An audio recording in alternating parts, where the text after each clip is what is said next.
अष्टविनायकातला पाचवा गणपती म्हणजे पुणे जिल्ह्यातला थेऊरचा श्री चिंतामणी। भक्तांची चिंता दूर करणारा हा गणपती म्हणून याला चिंतामणी असं म्हणतात। थेऊरच्या कदंब वृक्षाखाली हे श्री गणेशाचं ठिकाण आहे। इथे विनायकाची मूर्ती स्वयंभू आहे, डाव्या सोंडेची आहे। चिंतामणीची मूर्ती पूर्वाभिमुख आहे। गणपतीच्या डोळ्यामध्ये मौल्यवान रत्न जडित आहेत। देवळाचे मुख्य द्वार हे उत्तरेकडे आहे आणि मुळामुठा नदीच्या मार्गाला ते जोडते।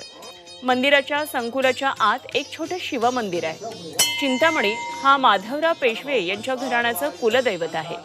माधवराव यांनी त्यांचे शेवटचे दिवस या देवळामध्ये घालवले असं सांगतात। थेऊर इथं संत मोरया गोसावी यांनी घोर तपश्चर्या केली।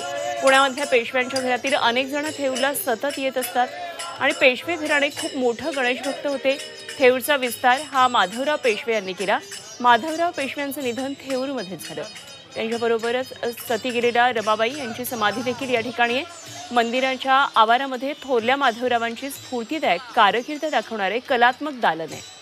कपिल मुनींच्या जवळ त्यांच्या सर्व इच्छा पूर्ण करणारं चिंतामणी नावाचं रत्न होतं। गणासूर एकदा त्यांच्या आश्रमात आला असता त्यांनी या रत्नांच्या सहाय्यानं त्याला पंचपक्वान्नांचं भोजन दिलं आणि हे पाहून गणासूर स्तंभित झाला आणि त्याला या रत्नाचा मोह निर्माण झाला। त्यानं कपिल मुनींकडे त्या रत्नाची मागणी केली।